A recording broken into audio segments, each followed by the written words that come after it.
My golden sister tried to seduce my fiancé and ruin my wedding, so I turned her life into chaos. My name is Emily, and at 27, I was finally preparing to marry the love of my life. I had spent hours envisioning my wedding day. Me in a gorgeous gown, Luke waiting at the altar with that warm smile of his. We'd been together for 5 amazing years, and he truly was everything I had ever dreamed of. He was the kind of guy every girl wants, and I couldn't believe how lucky I was. We'd already chosen the perfect date, confirmed a stunning venue, and even found a cake so intricate and beautiful it could easily be a piece in an art museum. Every detail was meticulously planned and on track. Well, almost. There was one small, persistent issue casting a shadow over my happiness. My little sister, Maria. Now, let me paint a picture of Maria. She's 25, has these golden locks that seem to shimmer in any light, and the bluest eyes that give off a deceptive sense of innocence. To everyone else, she's this picture-perfect princess, always donning a smile and speaking with that soft, angelic voice that could probably melt hearts of stone. Almost everyone adored her. Everyone except me. She'd been the family favorite for as long as I could remember. Maria, the golden girl. The one who could do no wrong. The one everyone seemed to gravitate towards. She had a way of making people see what she wanted them to see, bending them to her will without them even realizing it. That innocent look was her best weapon, and she wielded it like a pro. So, when I got engaged to Luke, I noticed she started acting a little different around him, a little too familiar. At first, I tried to brush it off, telling myself it was just my imagination, maybe some stress over the wedding. I mean, we've all got those moments, right? But soon, those innocent gestures escalated. A wink here, a laugh there, an accidental brush of her hand against his arm. She laughed at his jokes, especially the dumb ones, and her attention to him became painfully obvious. It was as if she'd appointed herself Luke's #1 fan, practically glued to his side whenever possible. And everyone just thought she was the adorable little sister of the bride, there to support her big sis on her special day. But I knew better. Beneath that charming act was a snake, slithering and ready to strike. Then one day, fate gave me a gift. I happened to overhear her talking to her friends. Now, I wasn't lurking around on purpose or anything, but let's be real. I'd started getting wary of her every move. I couldn't believe what I was hearing. In her usual casual tone, like she was just chatting about where to grab lunch, she was outlining her plan to get back at me. Her voice was breezy, carefree, as if this whole scheme was nothing more than a fun weekend project. She even went so far as to map out ways to make Luke question his feelings for me, all just to put me in my place. I can't lie. I saw red. Every instinct told me to storm in and confront her, to finally shatter that smug, innocent act. But I stopped myself. I realized that an outburst, no matter how tempting, wouldn't change anything. Maria wasn't just my sister.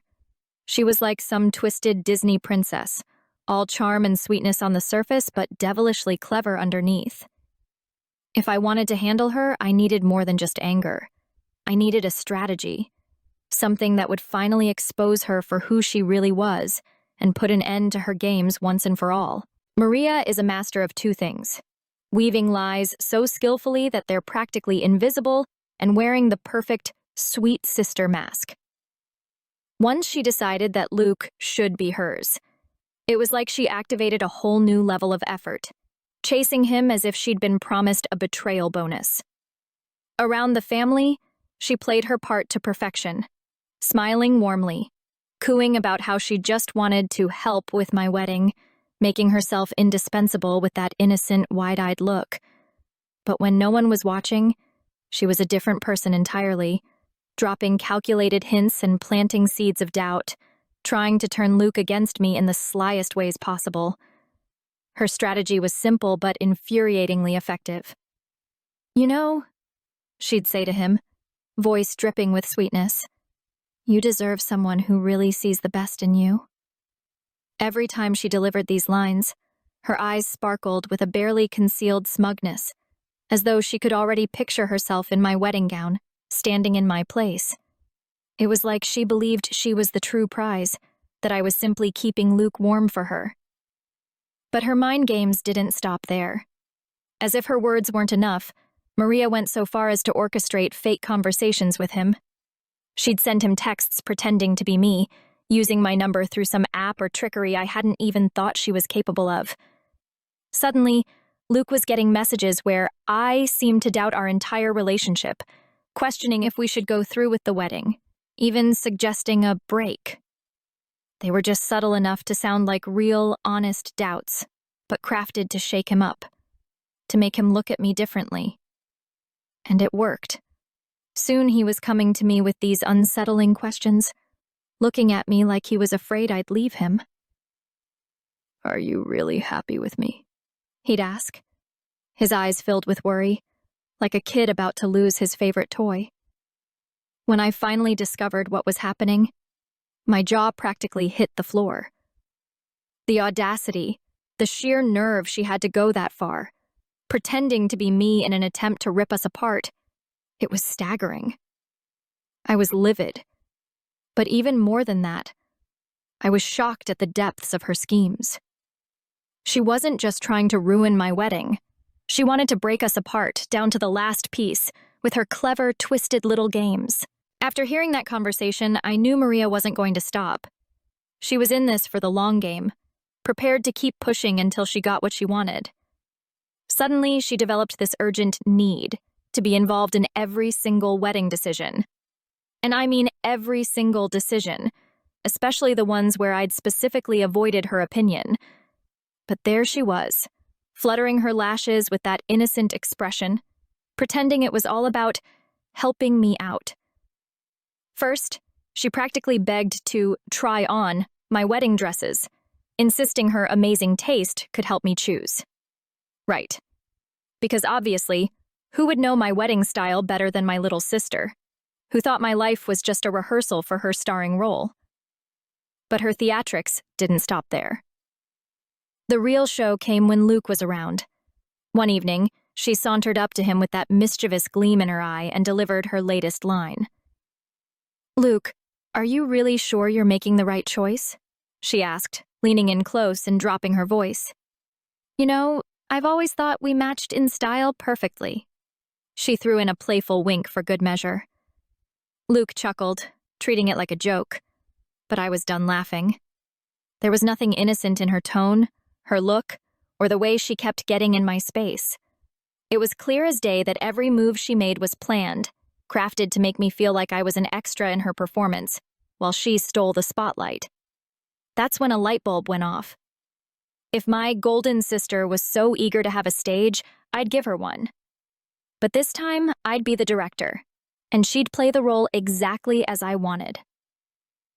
From that moment on, I made it my mission to track her every move.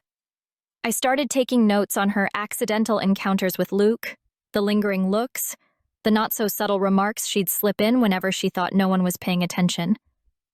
I even started documenting her little speeches, her perfectly timed coincidences, capturing each act like scenes in a play.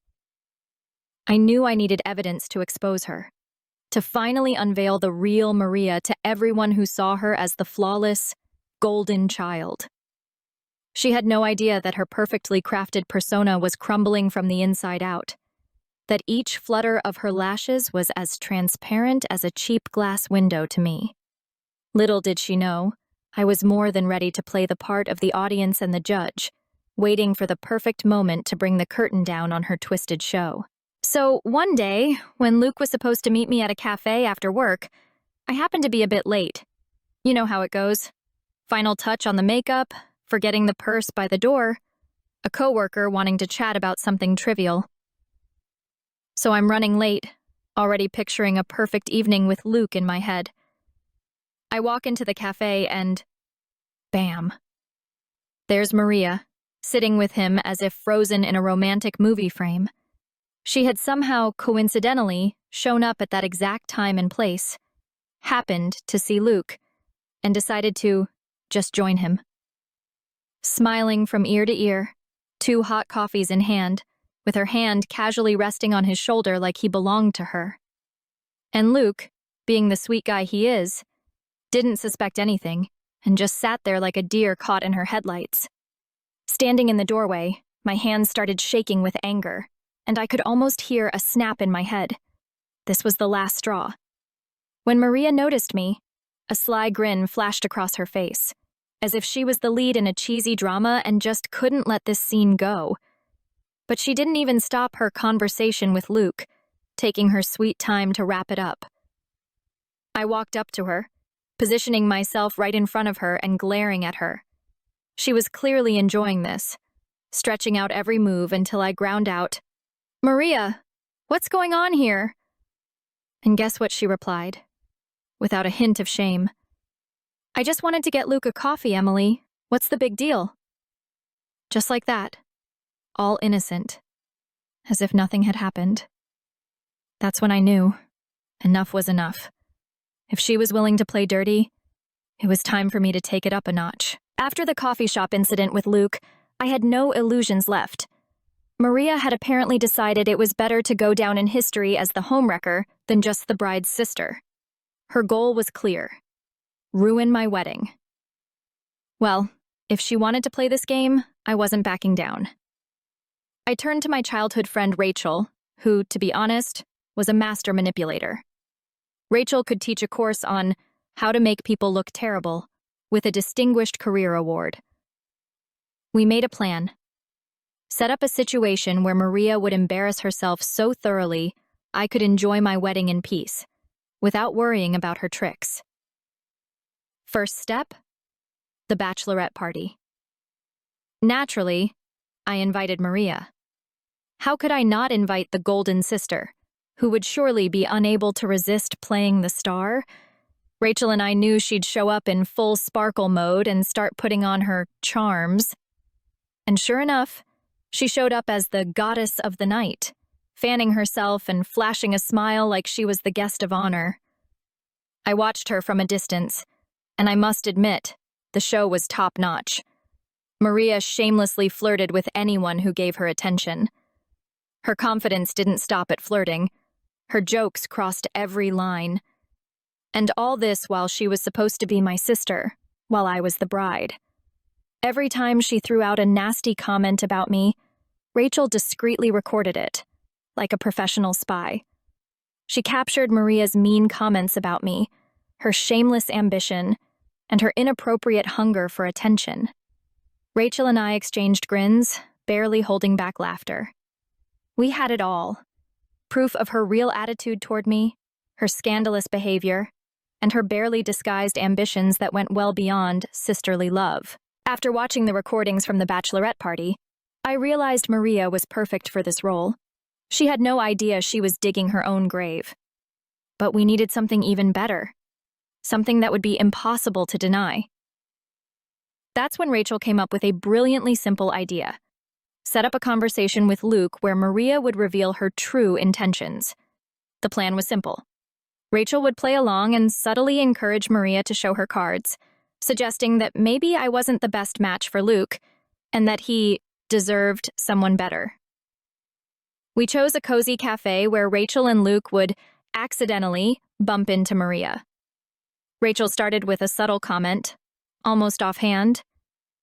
"You know, Maria, I always thought Luke could find someone who really appreciates him. Don't you think?" That was the perfect key to unlock her dark side. Maria's eyes lit up like a hunter's who'd just spotted big game. "Oh, you're so right," she replied, pretending to sigh with concern. "I often think Emily just doesn't understand who he really is. Luke deserves someone who truly values him, not just as a status symbol. Sure, understand him, like she was really the better fit." Without skipping a beat, she went even further, hinting directly, "Maybe if he were with someone like me, his life would be easier." I could barely breathe as I listened through the earpiece. hearing every word of the conversation. The thrill of revenge bubbling up in me was almost unbearable. It was a moment I could hardly keep from smiling. This was dynamite. Rachel and I exchanged looks when Maria finally left, thinking she'd just had a harmless chat with a friend. We had it all recorded, her words, her plans, and her willingness to replace me in Luke's life. Just a couple of weeks before the wedding, I was ready to play my first epic move. Rachel and I planned a small family dinner. All our relatives and close friends, including Maria, gathered to celebrate the upcoming big day. But this wasn't just any dinner. Maria had no clue she was about to be the unexpected star of the evening. We set a cozy atmosphere, dim lights, beautifully set tables. Everyone was relaxed, laughing and chatting. Everything seemed perfectly normal, as if nothing was amiss. At just the right moment, Rachel casually asked for everyone's attention and, as if by chance, started playing a video on the big screen. There, in full color and crystal clear sound, was Maria, openly mocking my feelings and detailing her strategy to win Luke over. The room went silent. Everyone was glued to the screen, unable to believe what they were hearing and seeing.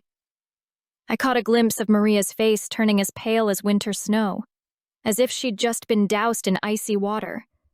My golden sister, the family's favorite, looked like she wanted to disappear. Her mask of perfection melted before everyone's eyes. She started stammering out excuses, her voice shaky, and each excuse sounded so pathetic that it was almost embarrassing to watch. But no one felt any pity for her. Our parents were shocked. Friends and family were disgusted by her betrayal. But the best part was Luke's reaction. He turned to Maria with an expression of utter disgust and coldly said, "I never want to see you again." That was the finale I'd been waiting for. It was total disgrace for her, and the moment Luke's words echoed through the room, everyone started avoiding her like she had some contagious disease, shattering Maria's reputation among friends and family. That was satisfying. But for me, that was just the beginning. This was only the first step. Maria had always dreamed of a stellar career built on her fake charm and her ability to play the perfect girl. But now I held her secret weapon. The very words that destroyed her reputation became the key to her professional downfall. One fine day, without a hint of guilt, I sent that recording to potential employers she had recently networked with. The company she'd been eyeing for her big break was known for upholding strict moral values. Her confession about betraying her own sister to achieve her ambitions would surely be the final nail in her career coffin. I signed each email with a polite, "Just thought this might be of interest." And just like that, her dream job doors slammed shut. Within just a few weeks, her visions of a high-status career collapsed like a house of cards.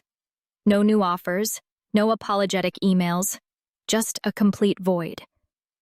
Maria, who was used to adoration and compliments, to attention and having every whim indulged, was now left alone, facing the consequences of her own actions.